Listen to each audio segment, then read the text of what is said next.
Здравствуйте, дорогие друзья, подписчики моего телеграм-канала ветвь, YouTube-канала. Сегодня мы находимся в прекрасном центре Камала.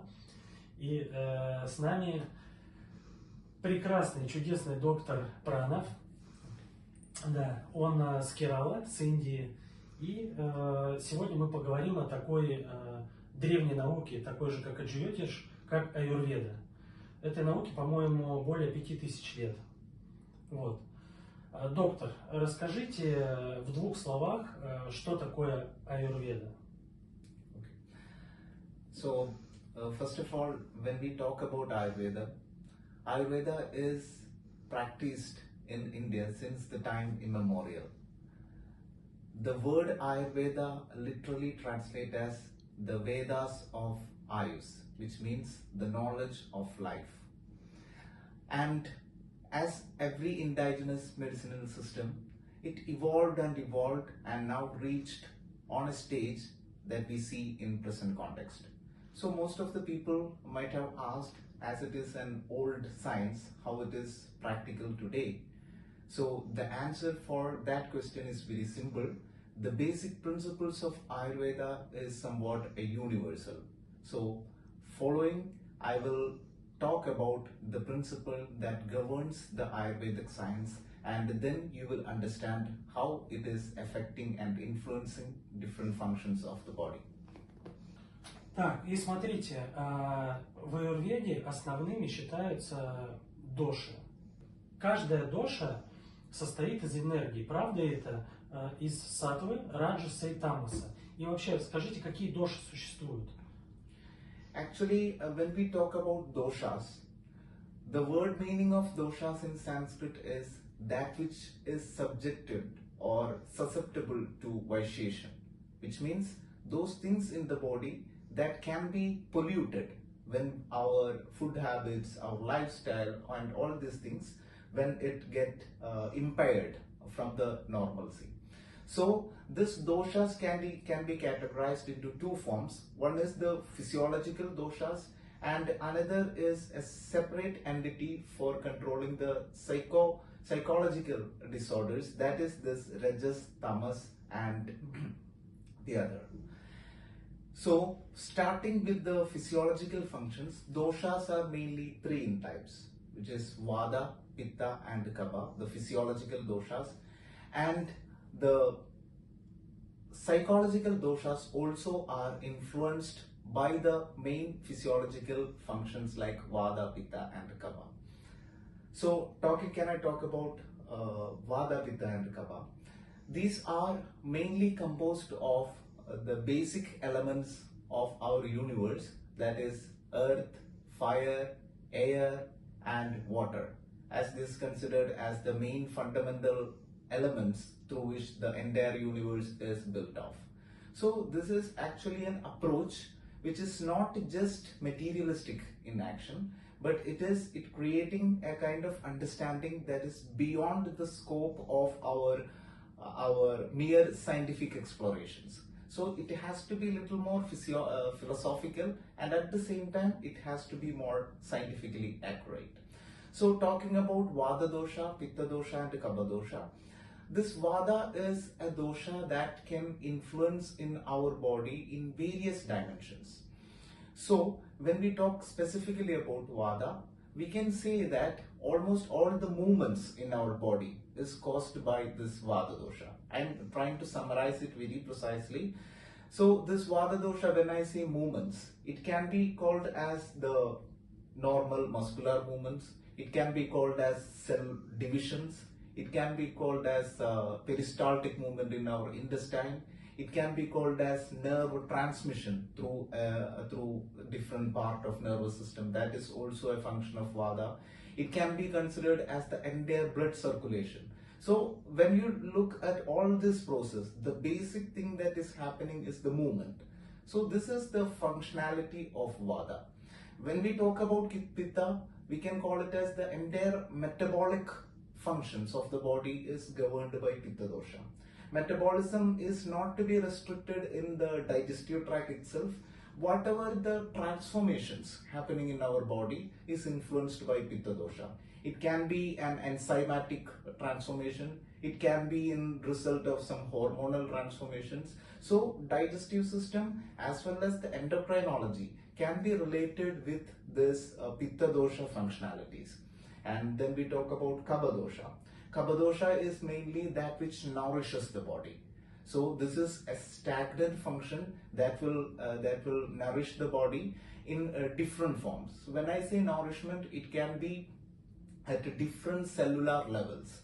It can be a reason for a nourishment of our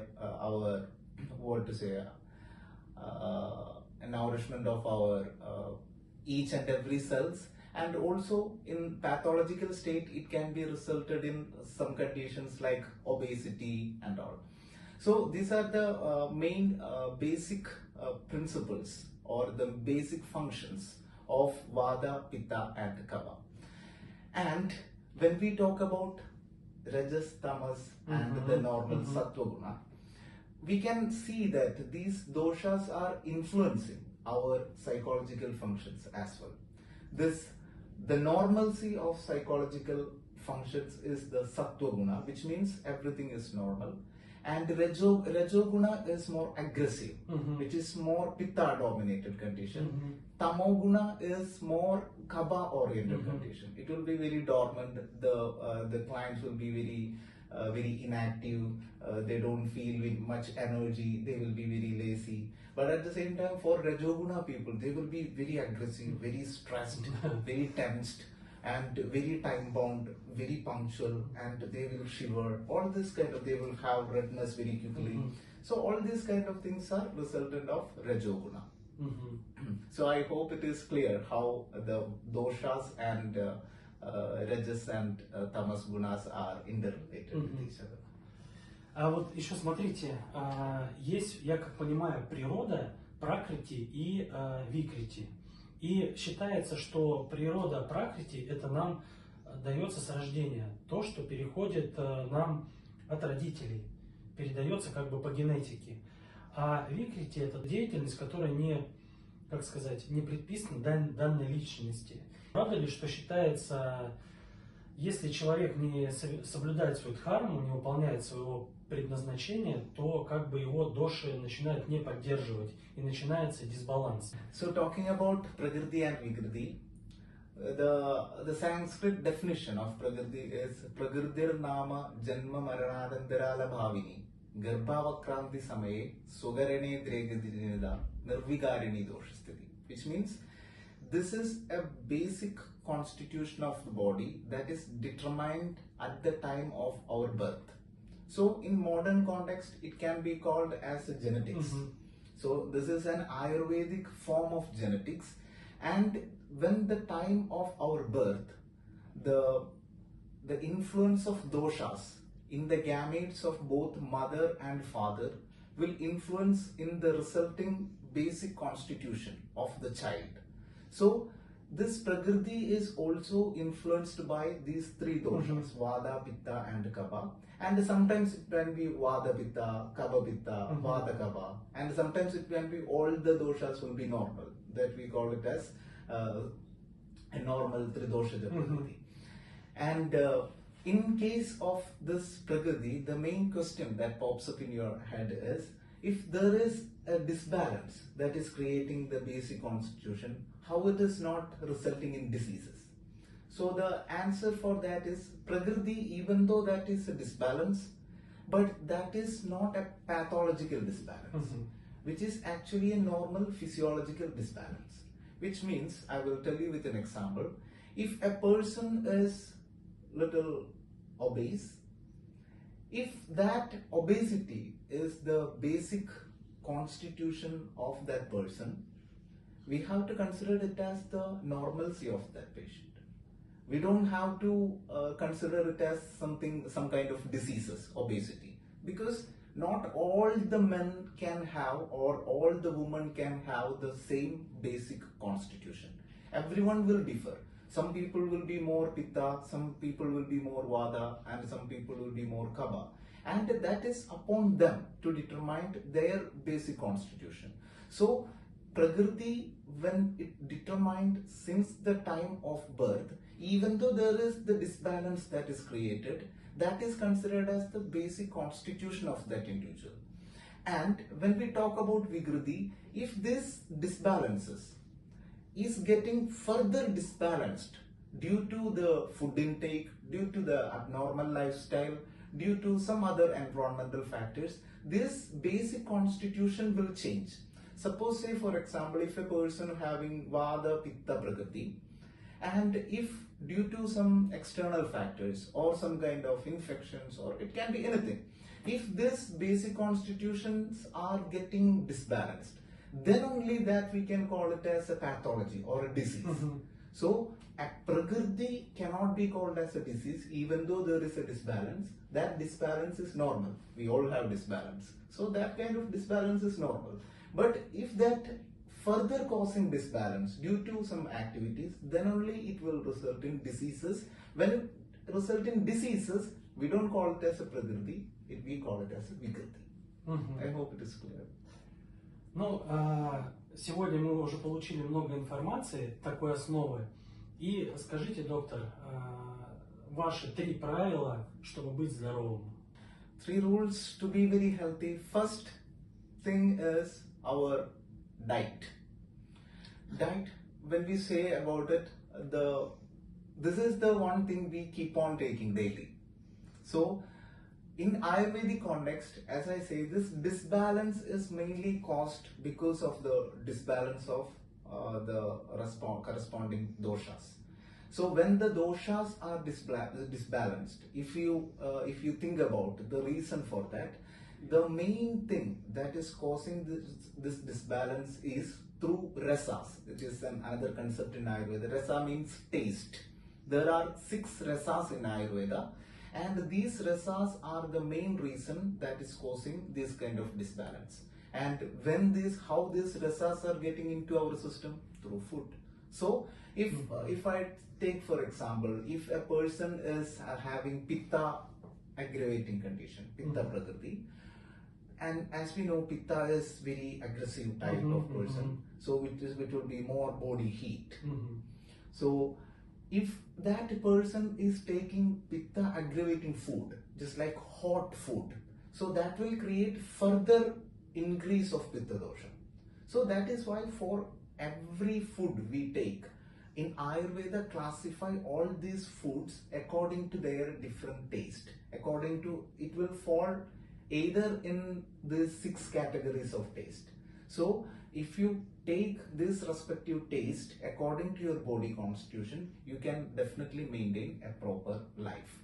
And the second factor for the maintaining of health is our regular exercises. The regular exercises, we can't say if the body is normal if the person is not active. The one way we can say a person is healthy is his ability to do some kind of activity. Even though if a person is simply sitting and having a sedentary life, we can't say clearly that the person is very healthy. The person is supposed to do something, some kind of actions are considered as a healthy way of life. So if you do some kind of regular exercises, that will definitely help in various activities, like it will improve blood circulation, it will try to balance the doshas, and also it will good for all the system, like respiratory system. As you walk, you breathe more, your circulation will be more, your muscles will be more active, and all these things are the second advice from me. And the third advice will be, if you talk about the definition of health in Ayurveda and as well as the World Health Organization, there is a spiritual element in that. Health is not just absence of disease. Health is actually the physical, mental, spiritual and social well-being of an individual. So if we have to say a person is healthy, the person is not just psychologically and physically healthy, it also has to be spiritually healthy. So we all have a sense of spirituality, like some way of breathing exercises, meditations, or belief system. This will further lead to a result of a good social well-being. So these are the main tips for staying healthy and staying staying completely normal in all walks of our life, like physical, mental, and spiritual, and also social.